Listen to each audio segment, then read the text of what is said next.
Bonjour, cette capsule va porter sur comment résoudre une inéquation. Alors, dans tes notes de cours, nous sommes à la page 158. Je vais regarder avec toi, premièrement, les règles qui permettent de résoudre une équation. Je vais me contenter simplement de regarder les exemples où il y a les nombres, OK? Pas avec les lettres. Donc, je suis ici avec cet exemple-là. Alors, on va observer ce qui se passe quand on additionne ou qu'on soustrait une quantité, une même quantité des deux côtés de l'inéquation, et on va regarder ce qui se passe. Alors, si je prends le premier exemple, on a 6 plus petit que 8. Alors, l'inégalité 6 plus petit que 8 est vraie. Donc, tout est beau. Je viens additionner un plus 2 de chaque côté. 6 plus 2, 8. 8 plus 2, 10. Est-ce que l'inégalité est encore vraie? Est-ce que 8 est plus petit que 10? Eh bien oui. Tu vas observer exactement la même chose quand on vient soustraire la même quantité des deux côtés. Alors, on observe que 6 moins 2 nous donne 4, que 8 moins 2 nous donne 6, et l'inégalité plus petit est encore vrai parce que 4 est plus petit que 6. Alors, tout va bien. Ce qu'on retient, c'est que quand il y a le symbole d'inégalité entre les deux, si on additionne et on soustrait un nombre, pas de problème, ça ne change rien au sens de l'inéquation. Qu'est-ce qui se passe si on vient multiplier ou diviser par un nombre positif? Alors, on va aller observer. On a toujours notre 6 qui est plus petit que 8. Cette fois-ci, je viens multiplier par 2 des deux côtés. J'obtiens 12 et j'obtiens 16. Et 12 est plus petit que 16, donc notre inéquation est restée vraie. L'inégalité est encore vraie, 12 est plus petit que 16. L'autre exemple, on est venu diviser par 2 des deux côtés, donc 6 divisé par 2, 3, 8 divisé par 2, 4. Est-ce que 3 est bien plus petit que 4? Et oui, donc l'inéquation demeure vraie. Donc, on conserve le même sens de l'inéquation. Tu te doutes bien qu'on ne regarde pas ça pour rien. Il y a sûrement un moment donné où ça ne fonctionne plus.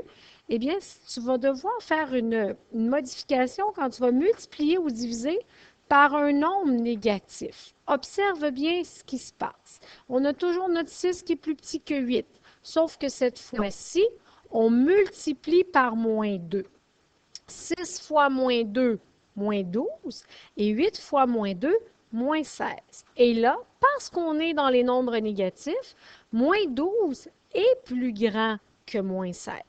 Et là, tu constates que le symbole du départ, qui était plus petit, s'est transformé pour un symbole plus grand.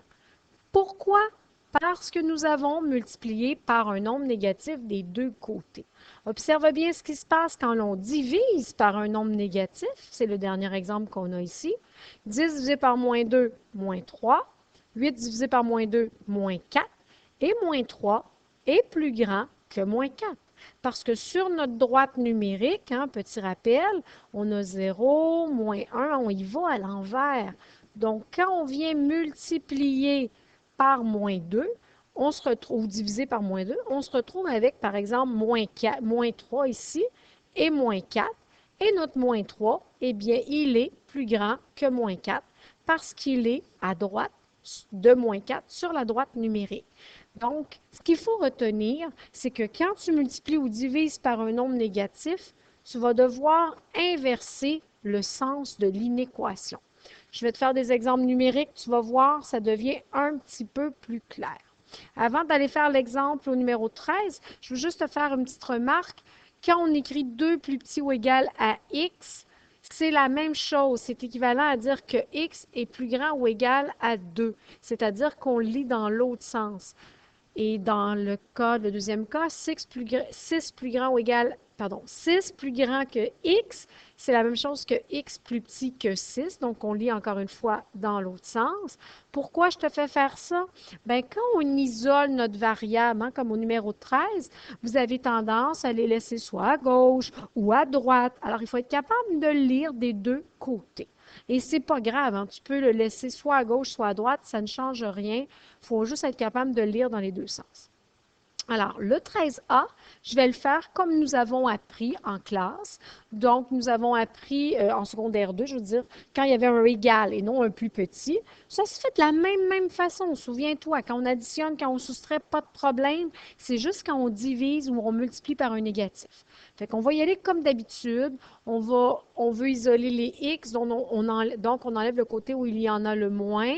Je vais enlever le 4x. Je soustrais, donc pas de problème. 6x, pas de problème avec l'inéquation. 6x moins 4x, ça me donne 2x plus 7. Je laisse plus petit ou égal parce que j'ai soustrait, donc ça ne cause pas de problème. Ça se simplifie. J'obtiens 3. Je viens enlever le 7 des deux côtés, donc je soustrais. Ça ne modifie pas mon inéquation. Je vais avoir 2x, ça se simplifie, plus petit ou égal à 3 moins 7 moins 4. Et une fois rendu à cette étape-ci, on vient diviser par 2 et on obtient x plus petit ou égal à moins 2. Comme on a divisé par un nombre positif, ça n'inverse pas notre inéquation. Tout est beau, tout reste comme ça. Voici la bonne réponse. X plus petit ou égal à moins 2, ou si tu préfères, moins 2 plus grand ou égal à x. Je vais aller faire le numéro B maintenant. Et là, on pourrait, encore une fois, se dire, ben, je vais enlever le côté où il y a le moins de x. On pourrait, là. Sauf que, je sais que plusieurs d'entre vous avez tendance à toujours laisser vos x à gauche. On va faire ce problème-là de cette façon-là. Alors, si tu veux garder les x à gauche, on va enlever ceux qui sont à droite. C'est plus 2x, donc on va venir faire moins 2x. J'obtiens 8. Moins 1, moins 2, ça fait moins 3x plus grand que moins 1. Comme on a soustrait, ça ne cause pas de problème avec l'inégalité. On va venir enlever le moins 8, donc on soustrait encore. Il n'y a aucun problème avec notre inégalité. On va obtenir moins 9. Et là, par contre, je viens diviser par moins 3. On se rappelle, quand on divise par un nombre négatif ou quand on multiplie par un nombre négatif, le symbole ici d'une équation va s'inverser. Moi, ce que je fais diviser par moins 3 ici, puis quand je traverse de l'autre côté pour aller faire mon divisé par moins 3, quand je traverse, tout de suite, je vais encercler mon symbole. Ce qui fait que l'étape d'après, moins 3 divisé par moins 3, ça me donne x. Et là, je peux y penser, hein, je ne l'oublie pas, mon plus grand devient plus petit. Et moins 9 divisé par moins 3 me donne 3. Réponse finale, x plus petit que 3. Tu vas me dire, ben moi, madame, je préfère prendre la technique habituelle. Ben regarde, pas de problème. Observe bien ce qui va se passer. Alors, on enlève le côté où il y en a le moins. Je fais plus x. Je vais obtenir 8 plus grand que 3x moins 1. Je vais faire plus 1, je vais faire plus 1. Mon symbole de l'inégalité ne change pas parce qu'on additionne une quantité. 8 plus 1, ça me fait 9, plus grand que 3x. Je divise par 3, je divise par 3. On divise par un nombre positif, pas de problème. Le symbole reste pareil. Donc, 3 plus grand que x. Et tu noteras que la réponse est équivalente, hein, parce que si on lit dans l'autre sens, de gauche à droite, c'est 3 plus grand que x, mais de droite à gauche, x plus petit que 3. Donc, on a bien la même réponse. Je t'en fais un petit dernier au numéro C de l'autre côté. Alors, on se rappelle que quand il y a une parenthèse, il y a une multiplication de cachée entre les deux. Alors, on a le 7 qui vient multiplier le moins 3, ça va me faire moins 21x, plus petit que moins 42. Et là, pour isoler le x, on vient diviser par un négatif. Quand on divise par un négatif, hein, stratégie, on encercle le symbole parce que l'étape d'après, il va s'inverser. Alors, moins 21 divisé par moins 21, ça me fait 1x. Le plus petit devient plus grand. Et moins 42 divisé par moins 21 me donne 2. Réponse finale, x est plus grand que 2. Voilà.